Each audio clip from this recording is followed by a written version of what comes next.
शिवकेशवादिजननी या वै जगन्मोहिनी या पञ्चप्रणवद्विरेफनलिनी या चित्कलामालिनी या ब्रह्मादिपिपीलिकान्ततनुषुप्रोता जगत्साक्षिणी सा पायात् परदेवता भगवती श्रीराजराजेश्वरी। कृष्णाय वासुदेवाय हरये परमात्मने प्रणतः क्लेशनाशाय गोविन्दाय नमो नमः। श्री राम जय जय राम, श्री राम जय जय राम, श्री राम जय जय राम, श्री राम जय राम।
और भगवान के अवतार को कहो कि काल्पनिक है तो लोग झगड़ा करने आ जाएंगे। एक कोई कथावाचक थे बड़े अच्छे, वो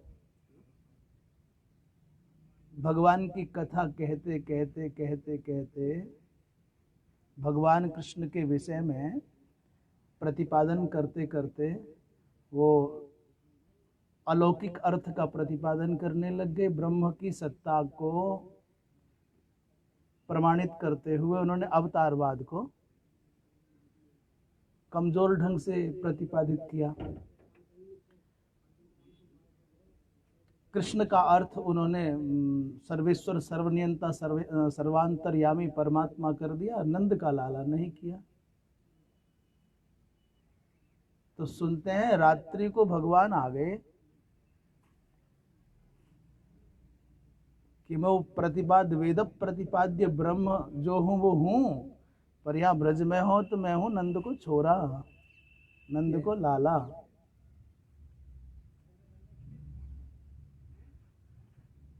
तो भाष्यकार ने, श्री शंकराचार्य जी महाराज ने भगवान की नित्यता और उनके अजन्मा होने की भी रक्षा की और भगवान के अवतार को भी बड़ी कुशलता से प्रतिपादित कर दिया। भगवान का अवतार होता क्यों है, इस प्रश्न पर भगवान स्वयं उत्तर दे रहे हैं। जैसे कल ये हो गया था ना, यदा यदा हि धर्मस्य ग्लानिर्भवति भारत अभ्युत्थानमधर्मस्य तदात्मानं सृजाम्यहम्। यदा यदा हि धर्मस्य ग्लानिर्भवति भारत अभ्युत्थानमधर्मस्य तदात्मानं सृजाम्यहम्। जब जब धर्म की ग्लानि होती है माने उच्छित्ति, विच्छित्ति यानी हानि, धर्म का उच्छेदन होने लगता है, धर्म का कमजोर होना और धर्म का सुदृढ़ होना, ये ऐसे नहीं कोई व्यक्ति कमजोर हो गया और व्यक्ति ताकतवर हो गया, दिखने लगे, पतला हो गया, मोटा हो गया। भाई धर्म कमजोर हो रहा है, कैसे ज्ञात हो? बोले धर्माचरण का दायित्व जिनके स्कंधों पर है और उनके आचरण से धर्माचार क्षीण होने लगे तो समझ लेना गया। भाई जो स्वेच्छाचारी हैं, जो वर्णाश्रम बाह्य जीवन जीते हैं, स्वपचादी हैं, ब्राह्मण क्षत्रिय वैश्य और शूद्र होना माने ये बड़े सौभाग्य की बात है। और जितना महत्व ब्राह्मण होने में है उतने से कोई रंच मात्र भी कम शूद्र होने में नहीं है। कोई ये सोचे कि शूद्र होना कोई कमजोर बात है और ब्राह्मण होना कोई बहुत ऊंची बात है, ये बात नहीं है। सच कहें, ब्राह्मण होना जितने महत्व की मान की बात है उतना ही शूद्र भी होना महत्व की बात है और मान की बात है। बोलो क्यों? इतना ही तो अंतर है कि वर्ण व्यवस्था में शूद्र चौथे स्थान पर है और ब्राह्मण पहले स्थान पर है। यही तो भेद है। किसी को इसी से तो परेशानी है कि भाई वो चौथा नंबर है। मैं कहता हूँ खुश होने की बात यह है, प्रसन्न होने की बात यह है कि शूद्र वर्ण में जन्म हुआ माने हम वो सौभाग्यशाली हैं, हम हमारे पूर्वज जो भगवान के चरणों से प्रकट हुए। वृंदावन बिहारी लाल। ब्राह्मण होना जितना महत्व की बात है, क्षत्रिय होना जितने महत्व की बात है, वैश्य होना जितने महत्व की बात है, उतने से रंच मात्र भी कम महत्व शूद्र का नहीं है। शूद्र वर्ण में जो भाई उत्पन्न हुए हैं, क्यों? अरे भगवान के चिन्मय बपू से उनका प्रादुर्भाव है भाई। ब्राह्मण वर्ण की जो उत्पत्ति है, भगवान कहते हैं स्वयं शीर्ष भाग से है, मुख भाग से है। और दूसरा क्षत्रिय की वक्ष से, भुजाओं से, वैश्य की उरु और उदर से, और शूद्र वर्ण के भाइयों का प्रादुर्भाव कहां से? चरण से। अब एक बात बताओ मुझको कि चरण से उत्पन्न है, किसके चरण से उत्पन्न है? तुम्हारे से? किनके से? भगवान के चरणों से। और उन्हीं पवित्र चरणों से, भगवान के उन्हीं पवित्र चरणों से प्रादुर्भाव है जिनसे भगवती माँ गंगा का प्रादुर्भाव हुआ। बोल गंगे महारानी की जय। तो बताओ कैसे कोई कह देगा कि न्यून है? स्वधर्म का पालन करने वाला शूद्र स्वधर्म विमुख ब्राह्मण से भी अधिक माननीय है। जहां तक धर्म का संबंध है, जो अपने शास्त्रोक्त धर्म का पालन करता है, वो शूद्र वर्ण में उत्पन्न जो बंधु है, वो धर्म विमुख, स्वधर्म का परित्याग करके स्वेच्छाचारिता पूर्वक जीने वाले ब्राह्मण से अधिक आदरणीय है, माननीय है।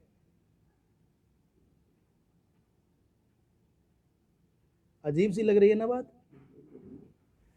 इसलिए अजीब लग रही है क्योंकि आपके ऐसा बैठ गया है।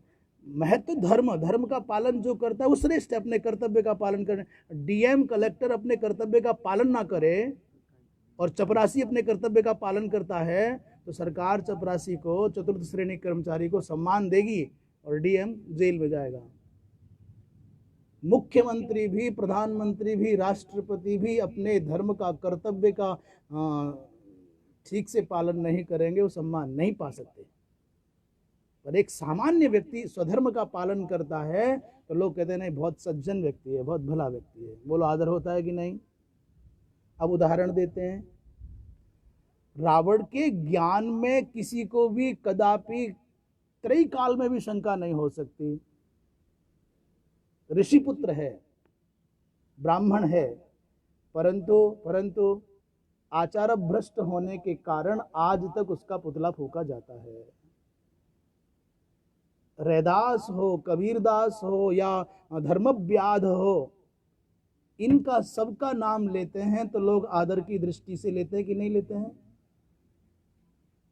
स्वधर्म विमुख ब्राह्मण की अपेक्षा स्वधर्म पालन, स्वधर्म का मतलब कौन? जो शास्त्रों में लिखा है कि अमुक वर्ण के व्यक्ति को अमुक कर्म करना चाहिए, यथावत करे, उसकी बात कर रहे हैं, अपने मनमाना नहीं। एक दिन स्वामी जी महाराज हमारे गुजराती बाबा जी कह रहे थे, संभवतः डॉक्टर साहब का विचार इससे रिलेटेड है, संबद्ध है, जुड़ा हुआ है। एक रामचरितमानस में चौपाई है कि पूजिए विप्र सकल गुण हीना,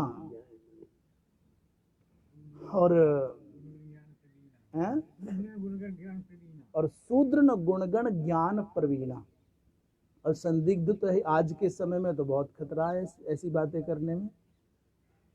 आज के वर्तमान काल में तो ऐसी बातें पढ़ना, सुनना, बोलना खतरे से खाली नहीं है। और इन विषयों को स्पष्ट करने के लिए भी बहुत बड़ा कलेजा चाहिए।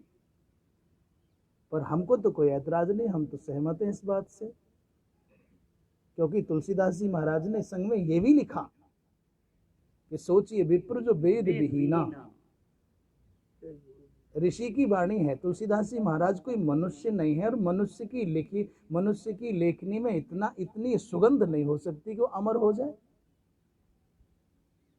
तुलसीदास जी महाराज मनुष्य रूप में दिखते जरूर है, पर ऋषि हैं। उनकी एक एक चौपाई नहीं, चौपाई का एक एक शब्द नहीं, एक एक वर्ण वेद सम्मत है, परम पावन है। हमारी समझ में आए ना आए बात एक अलग है। उन्होंने जो कहा कि पूजिए विप्र सकल गुण ही ना है, इसका पूजिए का अर्थ जो भी ऐसा कर लो, माने इसका बहुत साफ सुथरा सा भाव था। पूजा का अर्थ है, ब्राह्मण कहाँ पूज्य है? श्राद्ध में और यज्ञ में। स्वाहा और स्वधा का विषय हो तो वहां ब्राह्मण की पूज्यता है, वहां वरीयता से ग्राह्यता है। यज्ञ का संपादन कराना हो, श्राद्ध का भोजन कराना हो, तर्पण कराना हो, पिंडदान कराना हो, पार्वण एकोद्दिष्ट आदि कराना हो, तो कौन कराएगा? अभी जिस क्षेत्र में शास्त्र तो कहते हैं स्पष्ट, मनुस्मृति आदि स्पष्ट, महाभारत आदि स्पष्ट कहते हैं कि सर्वोत्तम से सर्वोत्तम ब्राह्मण का चयन करना चाहिए श्राद्ध में, उत्तम से उत्तम हो। आचार और विचार व्यवहार की दृष्टि से जो सर्वोत्तम है उसी का चयन करो। अभी मान लीजिए परिस्थितियां ऐसी हैं, आज वेद परंपरा का स्वाध्याय नहीं है, आचार निर्वाह की संभावनाएं क्षीण होती चली जा रही हैं। धर्मनिरपेक्ष देश में जीने वाले लोग और स्वेच्छाचारी होते चले जा रहे हैं। श्राद्ध का दिन आ गया, शास्त्रों ने कहा कि ब्राह्मण ही श्राद्ध में आवे और ज्ञानी है नहीं, उत्कृष्ट कोटि का है नहीं, तो ये विकल्प दिया कि जैसा कैसा भी मिले फिर वैसा ही ले लो। श्राद्ध का स्वधा का विषय आवे तो तत्र ब्राह्मण एवं पूज्य, बोले ज्ञानहीन क्यों न हो, परंतु शूद्र वर्ण। अब आप कहोगे साहब क्या फर्क है, मनुष्य तो एक है, तो फिर तुम्हारी शास्त्रों की परिधि में कक्षा में अभी प्रवेश की संभावना भी नहीं है। फिर अब मनमानी करो, भाई गाय की जगह गधा दान करो, कौन रोकेगा तुमको? और देश का दुर्भाग्य देखो, गाय तो अमृत देती है, इसलिए कट्टी खानों में, कसाई खानों में कटती है, और गधी उसका दूध 7,000 रुपये लीटर बिकेगा। गधी का दूध अब 7,000 रुपये लीटर बिका करेगा। सुन रहे हो ना? ये देश का दुर्भाग्य है। गाय जो अमृत देती है, जिसके दुग्ध का परीक्षण करके बड़े बड़े वैज्ञानिकों ने कहा कि अद्भुत है, अपनी माँ के दूध के जैसी गुणवत्ता, जैसे अपने बालक के लिए अपनी माँ का दूध होता है अनुकूल, वैसी ही गुणवत्ता गौ के दुग्ध में है, परिपूर्ण आहार है। आज उसकी दशा ये है, और गधी का दूध 7,000 रुपये लीटर बिका करेगा। सुना तुमने? नहीं सुना है? नहीं, हो गया शुरू साहब। बोली वृंदावन बिहारी लाल की जय। 7,000 लीटर, माने तुम्हारी गाय का दूध 30-40 रुपये लीटर जाता है।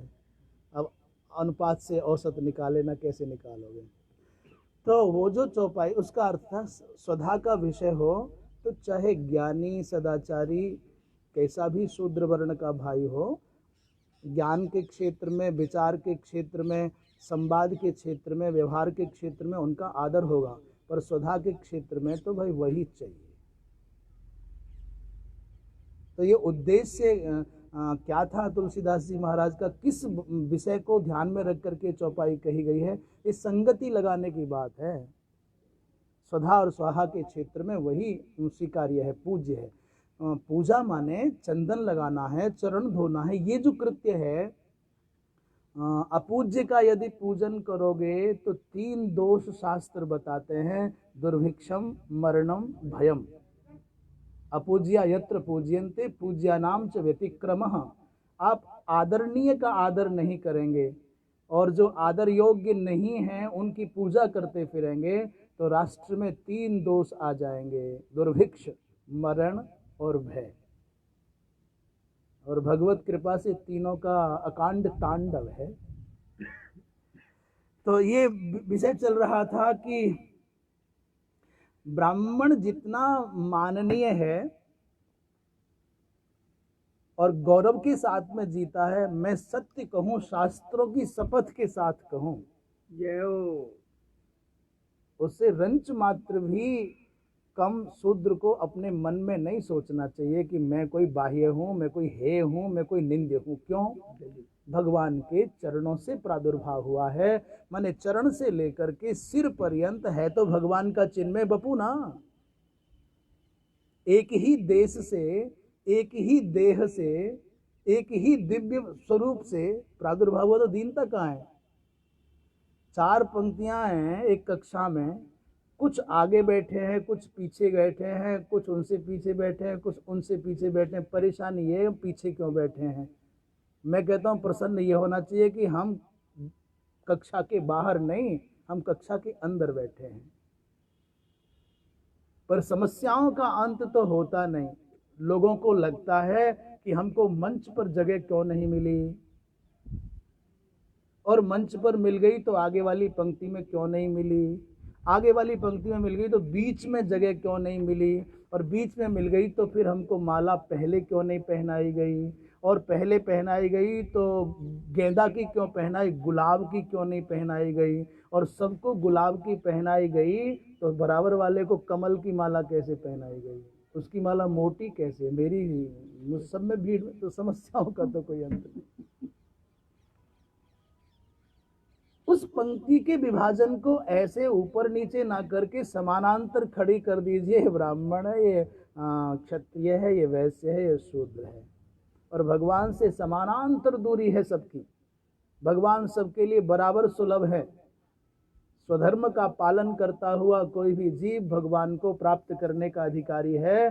कहीं नहीं लिखा है कि किसी शूद्र को भगवत प्राप्ति नहीं होगी, किसी ब्राह्मण को ही होगी, ऐसा कहीं लिखा नहीं। इसलिए वर्णाश्रम व्यवस्था के मर्म को जानना चाहिए, समझना चाहिए कि ये व्यवस्था क्या है, उद्देश्य क्या है इसका, और इस भाव को समझ लिया जाए तो हमारे राष्ट्र में सौमनस्य, सौहार्द की, हमारा ऐसी पवित्र सौहार्द और सौमनस्य की ऐसी पवित्र छटा बिखर जाए कि आनंद आ जाए। अभी तो एक दूसरे को खींच तान करके ऊंचा नीचा दिखाने के चक्कर में घूम रहे हैं। बोली वृंदावन बिहारी लाल की। तो ये बात चल रही थी ब्राह्मण क्षत्रिय वैश्य की, तो कोई कम नहीं है, सब भगवान के अंग से। चिंता तो उसे होती जो भगवान के अंग से उत्पन्न होने का सौभाग्य नहीं पाया। वो बाह्य आदिक जो भी है, स्वपच आदिक हो, भगवान के वेद के द्वारा ये वर्णन नहीं है कि भगवान के अंग से हुए हैं, पर मैं तो बहुत प्रसन्न होता हूँ।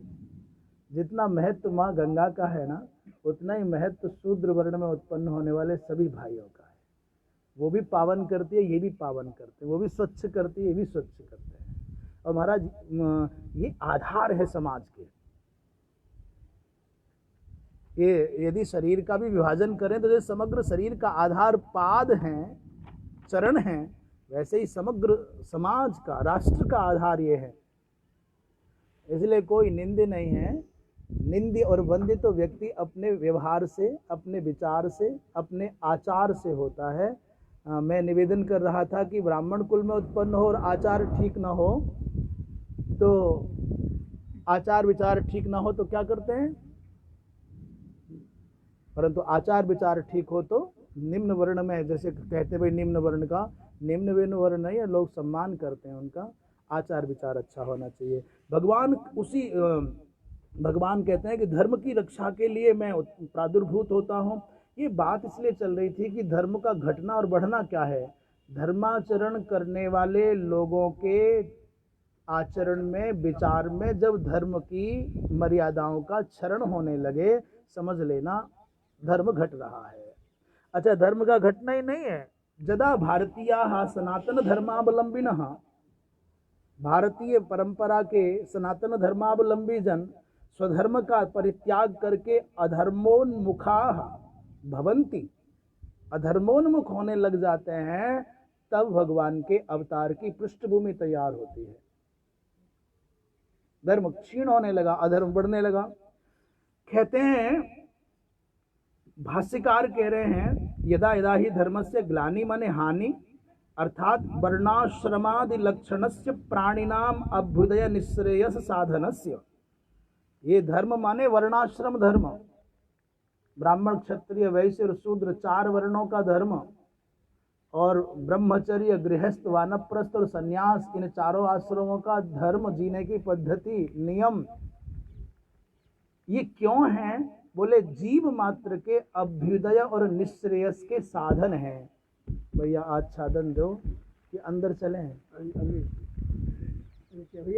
अंदर चले भैया, ऐसे उठा लो सहज ही। बोली वृंदावन बिहारी लाल की। वहाँ चले, चलो चलो जल्दी चलो। तो ये ग्रंथ